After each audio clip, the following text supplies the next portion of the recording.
Você quer entender melhor o que é aquarela negativa e o que é pintura negativa e qual a diferença entre elas e se é que tem alguma diferença? Então vem comigo, aqui nesse vídeo a gente vai falar um pouco sobre isso e também porque a aquarela negativa é uma ótima ferramenta para você entender melhor a própria técnica da aquarela. Bem, existe uma diferença sutil entre os termos aquarela negativa e pintura negativa, ok?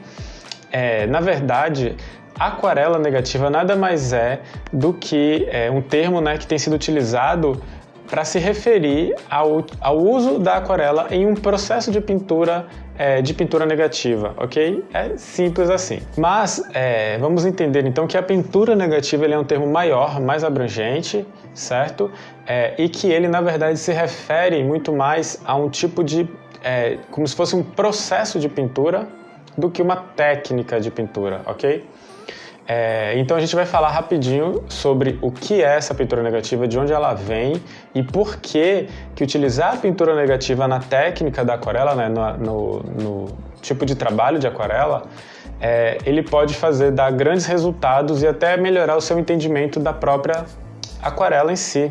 Existe um conceito simples quando a gente estuda desenho que chama de espaço negativo, certo? Ou espaços negativos quando você tem vários numa mesma composição, né? E também é um conceito bem simples.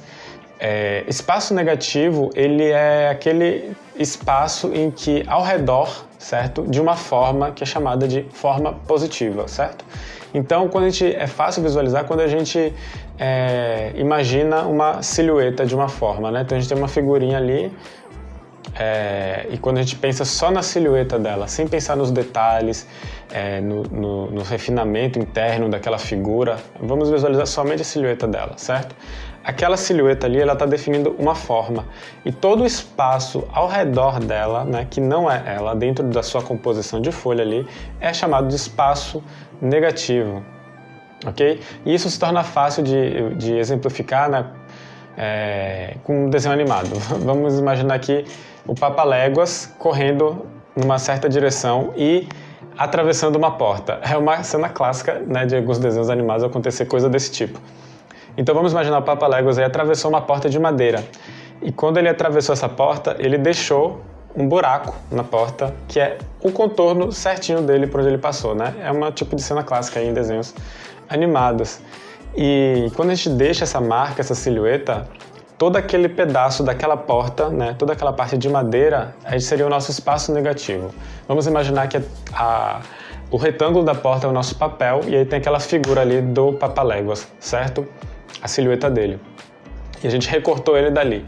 Então toda a parte de madeira é o que seria o nosso espaço negativo daquela figura ali impressa naquela porta, que é aquela silhueta do Papaléguas. Então o espaço negativo é simplesmente isso, E calma que você já vai entender o que isso quer dizer na prática com a pintura negativa. Então, normalmente, quando a gente vai desenhar ou pintar uma determinada figura, o modus operandi padrão do nosso cérebro, seria desenhar e pintar aquela forma principal ali. Então, nesse exemplo do Papaléguas, a gente vai pintar o Papaléguas, a gente vai pegar e fazer o quê? Desenhar ele pensando nele, na forma positiva. A gente não vai pensar desse espaço negativo. A gente vai estar olhando para o Papaléguas e pensando nele, nas suas definições internas, no seu contorno e tudo mais. Então isso é o modo, digamos, tradicional, que é como se fosse, você está observando ele, é como se fosse o modo positivo, digamos assim, de pintar, No processo de pintura negativa, nós estamos querendo criar aquela forma, pensando muito mais naquela silhueta, ou seja, na silhueta do Papaléguas, e a gente não pensa em pintar ele, em desenhar ele. O que a gente está pintando ou desenhando é aquele parte ao redor dele, o espaço negativo. Então, nesse exemplo, é como se a gente olhasse para essa composição e pensasse, visualizasse a nossa porta com aquele buraco ali, e não no Papaléguas, certo? O processo do desenho dos espaços negativos ou da pintura negativa seria um pouco ter essa visão, em que você vai recortar ali a sua figura, a sua figura positiva, que seria aquela forma ali positiva, a gente vai pintar os espaços negativos daquela figura, ok? Bom, mas e por que eu digo que esse processo de pintura negativa ele é muito interessante de a gente utilizar com especificamente a aquarela, Por que que eu considero que exista uma sinergia bem interessante entre esses processos.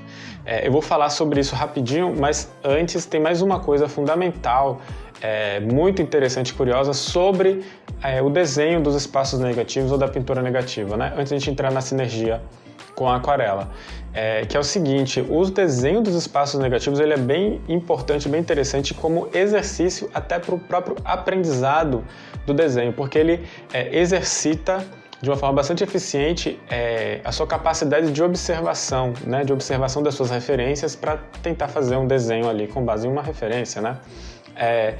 Isso tem em um livro muito bom sobre desenho que chama Desenhando com o Lado Direito do Cérebro, que é uma autora que chama Beth Edwards. É um livro clássico, assim, e que ela tem uma metodologia de ensino de desenho diferente de outros livros de desenho, né?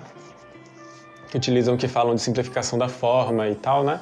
E na metodologia dela, ela passa uma série de exercícios e um deles é exatamente o desenho dos espaços negativos contidos, né? O desenho dos espaços negativos. Mas basicamente, quando a gente desenha, quando a gente está aprendendo a desenhar, uma habilidade fundamental é a capacidade de observar efetivamente aquilo que a gente está desenhando. E muitas vezes, no início do aprendizado principalmente, quando a gente está desenhando com uma referência e a gente desenha, por exemplo, um olho, geralmente a gente não desenha exatamente o que a gente está observando, porque nós temos vários símbolos pré-concebidos, né, de como as coisas são, por exemplo, de como um olho é. A gente sabe como um olho é, a gente tem um símbolo para isso, por exemplo.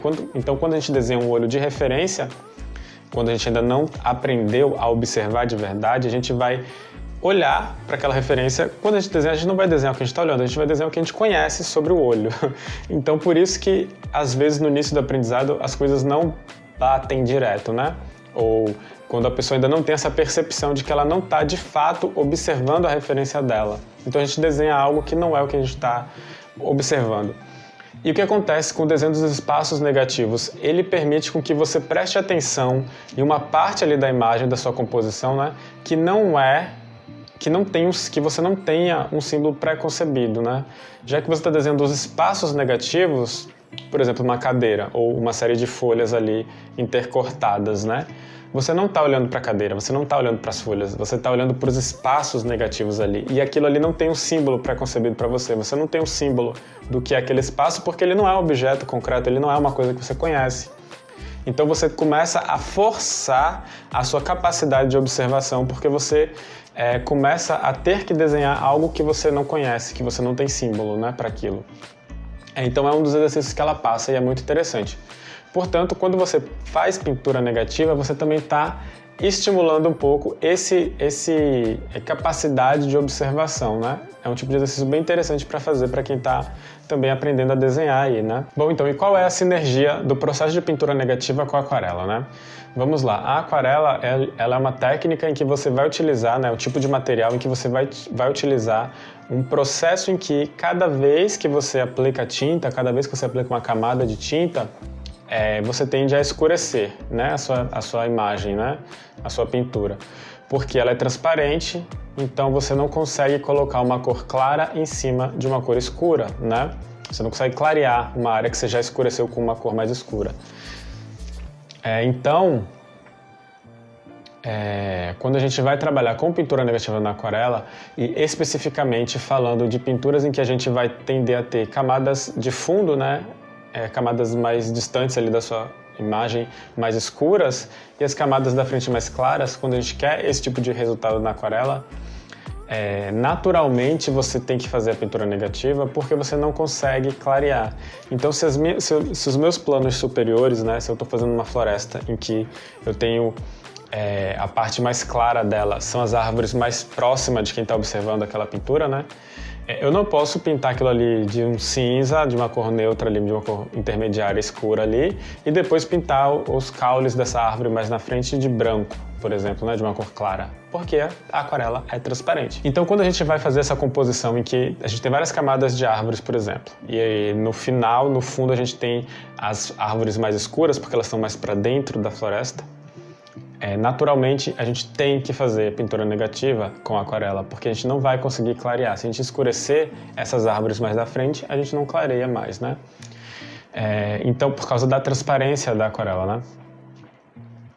E a aquarela, como ela é transparente, a gente tem que estar sempre pintando, reservando as nossas áreas claras. Mesmo que as nossas áreas claras sejam as partes mais fundas da pintura, né? Tipo, vamos supor, numa pintura que a gente tem árvores mais claras no fundo, né? Mesmo assim, a gente precisa estar lembrando que a gente não pode escurecer aquelas áreas que estão no fundo, né? Nesse outro exemplo. Porque a aquarela é transparente, então você não consegue clarear. Então, qualquer coisa que você faça com a aquarela, você precisa estar com essa atenção, você precisa estar com esse cuidado de clarear, de reservar as áreas que você pretende deixar claras. Então, você vai escurecendo aos poucos e reservando as áreas claras. É por isso que quando a gente está pintando a pintura negativa, a gente está exercitando muito esse processo mental de tomar cuidado com as áreas claras. E aí por isso que existe essa sinergia interessante de aprender a aquarela utilizando também a pintura negativa. E a aquarela é diferente de outras técnicas de pintura, né? Outros materiais de pinturas que são tipicamente opacos, né? Como a guache, como a acrílica e tinta a óleo, todas elas são opacas e, portanto, elas conseguem sobrepor uma cor clara, né? Sobrepor uma cor escura. Com a aquarela não dá para fazer isso.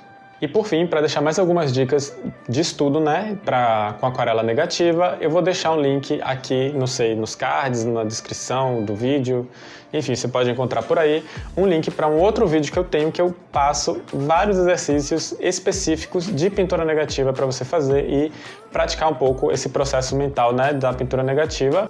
E como sempre, não esqueça de deixar o like se você gostou do vídeo, se inscreve no canal e nas minhas outras redes sociais que eu também posto por lá, e deixe seu comentário, diz o que você achou do vídeo, se gostou, se não gostou, e se tiver dúvidas, pergunte, se tiver sugestão de outros vídeos também sobre esses assuntos, também deixe seu comentário aqui. Valeu e até a próxima!